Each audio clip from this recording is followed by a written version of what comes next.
갈라디아서 3장과 4장 말씀을 보겠습니다.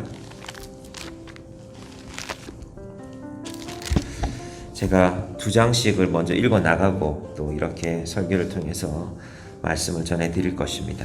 읽는 훈련을, 물론 우리가 다 집에서 읽을 수 있지만 읽는 훈련을 한다 생각하시고 한번 말씀을 보시기를 바랍니다. 자, 1장, 2장은요 사도 바울의 사도권 혹은 권리라고 생각하면 됩니다.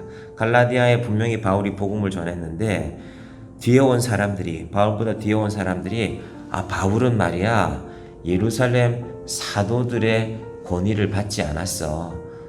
요즘 말로 말하면 내가 말이야 판사인데 변호사인데 내가 무슨 법대 출신이야, 그런 거 자랑하는 사람들 세상에는 많지 않습니까? 사도 바울은 그게 중요한 게 아니라 내가 예수님을 만났다는 것이 중요하다. 1장, 2장이 그 내용이라면 3장, 4장은 우리의 구원이라는 것이 과연 무엇인지, 예수 그리스도를 믿음으로 구원 얻는 것인데 헛된 데 빠지지 마라. 그래서 3장 1절이요 어리석도다 너희들 왜 그러느냐, 이런 투로 시작됩니다. 한번 다 이해되지 않더라도 한번 먼저 들어보는 훈련을 하겠습니다. 제가 3장부터 보겠습니다. 3장 1절부터 우리 가정에서 계시는 분들도 말씀 보시면서 한번 들어보시기를 바랍니다. 어리석도다 갈라디아 사람들아, 예수 그리스도께서 십자가에 못 박히신 것이 너희 눈앞에 밝히 보이거늘 누가 너희를 꾀드냐. 내가 너희에게서 다만 이것을 알려 하노니 너희가 성령을 받은 것이 율법의 행위로냐 혹은 듣고 믿음 모르냐. 너희가 이같이 어리석으냐. 성령으로 시작하였다가 이제는 육체로 마치겠느냐. 너희가 이같이 많은 괴로움을 헛되이 받았느냐. 과연 헛되냐. 너희에게 성령을 주시고 너희 가운데서 능력을 행하시는 이의 일이 율법의 행위에서냐 혹은 듣고 믿음에서냐. 아브라함이 하나님을 믿음에 그것을 그에게 의로 정하셨다 함과 같으니라. 그런즉 믿음으로 말미암은 자들은 아브라함의 자손인 줄 알지어다. 또 하나님이 이방을 믿음으로 말미암아 의로 정하실 것을 성경이 미리 알고 먼저 아브라함에게 복음을 전하되 모든 이방인이 너로 말미암아 복을 받으리라 하였느니라. 그러므로 믿음으로 말미암는 자는 믿음이 있는 아브라함과 함께 복을 받느니라. 무릇 율법 행위에 속한 자들은 저주 아래에 있나니 기록된 바 누구든지 율법책에 기록된 대로 모든 일을 항상 행하지 아니하는 자는 저주 아래에 있는 자라 하였습니다. 또 하나님 앞에서 아무도 율법으로 말미암아 의롭게 되지 못할 것이 분명하니 이는 의인은 믿음으로 살리라 하였음이라. 율법은 믿음에서 난 것이 아니니 율법을 행하는 자는 그 가운데서 살리라 하였느니라. 그리스도께서 우리를 위하여 저주를 받은 바 되사 율법의 저주에서 우리를 속량하셨으니 기록된 바 나무에 달린 자마다 저주 아래에 있는 자라 하였습니다. 이는 그리스도 예수 안에서 아브라함의 복이 이방인에게 미치게 하고 또 우리로 하여금 믿음으로 말미암아 성령의 약속을 받게 하려 함이라. 형제들아, 내가 사람의 예대로 말하노니 사람의 언약이라도 정한 후에는 아무도 패하거나 더하거나 하지 못하느니라. 이 약속들은 아브라함과 그 자손에게 말씀하신 것인데 여럿을 가리켜 그 자손들이라 하지 아니하시고 오직 한 사람을 가리켜 내 자손이라 하셨으니 곧 그리스도라. 내가 이것을 말하노니 하나님께서 미리 정하신 언약을 430년 후에 생긴 율법이 폐기하지 못하고 그 약속을 헛되게 하지 못하리라. 만일 그 유업이 율법에서 난 것이면 약속에서 난 것이 아니니라. 그러나 하나님이 약속으로 말미암아 아브라함에게 주신 것이라. 그런즉 율법은 무엇이냐? 범법함으로 더하여진 것이라. 천사들을 통하여 한 중보자의 손으로 베푸신 것인데 약속하신 자손이 오시기까지 있을 것이라. 그 중보자는 한 편만 위한 자가 아니라 하나님은 한 분이시라. 그러면 율법이 하나님의 약속들과 반대되는 것이냐? 결코 그럴 수 없느니라. 만일 능히 살게 하는 율법을 주셨더라면 의가 반드시 율법으로 말미암았으리라. 그러나 성경이 모든 것을 죄 아래에 가두었으니 이는 예수 그리스도를 믿음으로 말미암는 약속을 믿는 자들에게 주려 함이라. 믿음이 오기 전에 우리는 율법 아래에 매인바되고 계시될 믿음의 때까지 갇혔느니라. 이같이 율법이 우리를 그리스도께로 인도하는 초동교사가 되어 우리로 하여금 믿음으로 말미암아 의롭다함을 얻게 하려 함이라. 믿음이 온 후로는 우리가 초동교사 아래에 있지 아니하도다. 너희가 다 믿음으로 말미암아 그리스도 예수 안에서 하나님의 아들이 되었으니 누구든지 그리스도와 합하기 위하여 세례를 받은 자는 그리스도로 옷 입었느니라. 너희는 유대인이나 헬라인이나 종이나 자유인이나 남자나 여자나 다 그리스도 예수 안에서 하나이니라. 29절 같이 보실까요?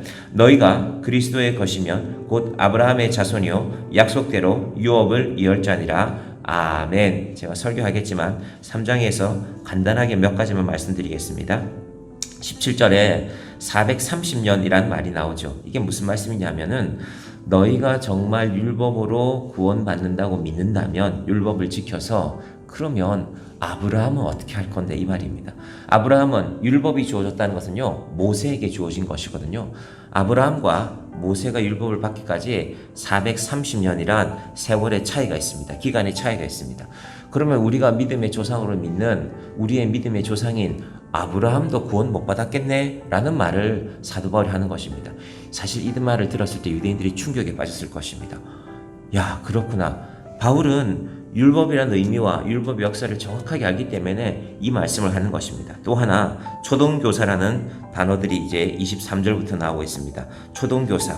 우리가 공부를 하는데 초등학교에서 한글도 알고 기억, 니은, 디귿도 알고 구구단을 외워야 그 이후로 제대로 된 공부를 할 거 아닙니까? 뭐 수학 같으면 중고등학교 가서 미분도 배우고 적분도 배우고, 대학교 가서는 이제 좀 더 중요한 저 하늘의 우주선을 날리고 저 바다에 배를 띄울 때 그 학문들이 기초가 되어서 하는 것인데, 율법은 그렇다는 것입니다. 율법이 필요 없는 것이 아니라 율법은 필요한데, 하나님께서 우리에게 더 큰 선물인 예수님을 주시기 위해서 율법을 갖고 하나하나씩 깨우쳐 오셨다는 것입니다. 이제는 그 예수님이 오셨으니까 그 예수를 믿음으로 구원받는 것이 우리의 일이다라는 것을 3장에서 말씀하셨습니다. 계속해서 구원에 관한 주제입니다. 1장, 2장이 제가 사도권이라고 했죠. 사도 바울의 권위는 어디서 왔는가? 3장, 4장은 우리의 구원은 어디에서 오는 것인가? 예수님에게서 오는 것이죠. 제가 4장 읽겠습니다.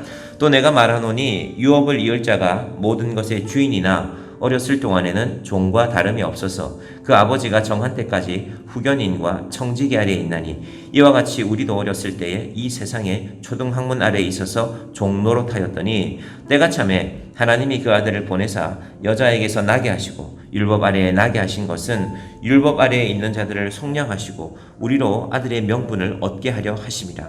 너희가 아들이므로 하나님이 그 아들의 영을 우리 마음 가운데 보내사 아빠 아버지라 부르게 하셨느니라. 그러므로 내가 이후로는 종이 아니요 아들이니, 아들이면 하나님으로 말미암아 유업을 받을 자니라. 그러나 너희가 그때에는 하나님을 알지 못하여 본질상 하나님이 아닌 자들에게 종노릇하였더니, 이제는 너희가 하나님을 알 뿐 아니라 더욱이 하나님이 아신 바 되었거늘 어찌하여 다시 약하고 천박한 초등학문으로 돌아가서 다시 그들에게 종노릇하려 하느냐? 너희가 날과 달과 절기와 해를 삼가 지키니 내가 너희를 위하여 수고한 것이 헛될까 두려우니라. 형제들아, 내가 너희와 같이 되었은즉 너희도 나와 같이 되기를 구하노라. 너희가 내게 해롭게 하지 아니하였느니라. 내가 처음에 육체의 약함으로 말미암아 너희에게 복음을 전한 것을 너희가 아는 바라. 너희를 시험하는 것이 내 육체에 있을 때 이것을 너희가 업신여기지도 아니하며 버리지도 아니하고, 오직 나를 하나님의 천사와 같이 또는 그리스도 예수와 같이 영접하였도다. 너희의 복이 지금 어디 있느냐? 내가 너희에게 증언하노니, 너희가 할 수만 있었더라면 너희의 눈이라도 빼어 나에게 주었으리라. 이 사도 바울과 갈라디아 교인들의 관계가 사실은 이렇습니다. 사도 바울이 지금 막 화내는 것 같지만 사도 바울이 갈라디아 사람들이 소중하기 때문에 화를 내는 것입니다. 여러분, 우리와 아무 상관없는 사람들 우리가 화낼 필요 있습니까?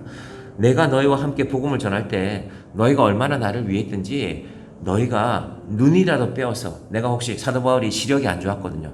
아, 바울 선생님이 저렇게 복음 전하는데 저렇게 눈이 좋지 않으니 내 눈이라도 빼어서 바울 선생님에게 줘야 되겠다. 내가 그 마음을 느꼈다는 것 아닙니까? 그런 너희가 지금 왜 이러느냐, 왜 헛된 데로 빠졌느냐라는 말씀입니다. 16절. 그런즉 내가 너희에게 참된 말을 함으로 원수가 되었느냐? 그들이 너희에게 대하여 열심 내는 것은 좋은 뜻이 아니요 오직 너희를 이간시켜 너희로 그들에게 대하여 열심을 내게 하려 함이라. 이간질한다는 것입니다. 속지 마라. 내가 전한 것이 맞다. 그들이 와서 사도 바울 흉내를 내는 거죠. 바울만 뭐 복음 전하냐? 우리도 복음 전할 수 있는데 하고 따라와서 바울이 맞냐 우리가 맞냐? 우리가 예루살렘에 있는 사도들하고 더 친하다. 우리가 베드로도 잘 알고. 왜 우리 그런 말 하지 않습니까? 우리 자기 유명세를 자랑하고 싶을 때 내가 뭐 장관도 알고 국회의원도 알고 다 안다. 세상에 그런 사람이 많죠. 그 이야기를 하고 있는 것입니다. 18절 좋은 일에 대하여 열심으로 사모함을 받음은 내가 너희를 대하였을 때뿐 아니라 언제든지 좋으니라. 여러분 우리가 신앙생활 하면서 좋은 일, 맛있는 거 먹고 이런 일은 언제든지 할 수 있습니다. 그런데 믿음이라는 것은 그런 것들로 결정되는 것이 아닙니다. 맛있는 거 먹으면 우리가 호텔 가서 맛있는 거 돈 내고 먹으면 되죠. 그런 것들로 결정되는 것이 아니라 신령한 것으로 결정됩니다. 자, 그래서 사도 바울이 갈라디아 사람들을 뭐라고 부르는지 보십시오. 19절 나의 자녀들아 너희 속에 그리스도의 형상을 이루기까지 다시 너희를 위하여 해산하는 수고를 하노니 내가 이제라도 너희와 함께 있어 내 언성을 높이려 하면 너희에 대하여 의혹이 있습니다. 왜 사도 바울이 큰 소리 칩니까? 자식이기 때문에. 너희는 나한테 아들 같은 존재들인데 딸 같은 존재들인데 내가 너희를 가만둘 수 있겠냐? 잘못된 길로 가고 있는데 그 말을 하는 것입니다. 자, 그러면서 율법과 예수 그리스도의 복음을 아브라함의 두 아내의 비유를 들어서 하고 있습니다. 하갈과 사라라는 두 아내가 있었죠. 자, 봅니다. 내게 말하라. 율법 아래에 있고자 하는 자들아 율법을 듣지 못하였느냐? 기록된 바 아브라함에게 두 아들이 있으니 하나는 여종에게서 하나는 자유 있는 여자에게서 낳다 하였으며 여종에게서는 육체를 따라 낳고 자유 있는 여자에게서는 약속으로 말미암았느니라. 이것은 비유니 이 여자들은 두 언약이라. 하나는 신의 산으로부터 종을 낳은 자니 곧 하갈이라. 이 하갈은 아라비아에 있는 신의 산으로서 지금 있는 예루살렘과 같은 곳이니 그가 그 자녀들과 더불어 종노릇하고 오직 위에 있는 예루살렘은 자유자니 곧 우리 어머니라. 기록된 바 잉태하지 못한 자여 즐거워하라. 산고를 모르는 자여 소리질러 외치라. 이는 홀로 사는 자의 자녀가 남편 있는 자의 자녀보다 많음이라 하였으니 형제들아 너희는 이삭과 같이 약속의 자녀라. 그러나 그 때에 육체를 따라 난 자가 성령을 따라 난 자를 박해한 것 같이 이제도 그러하도다. 그러나 성경이 무엇을 말하느냐? 여종과 그 아들을 내쫓으라. 여종의 아들이 자유 있는 여자의 아들과 더불어 유업을 얻지 못하리라 하였느니라. 31절 같이 봅니다. 그런즉 형제들아 우리는 여종의 자녀가 아니요 자유 있는 여자의 자녀니라. 아브라함에게 두 아내가 있었습니다.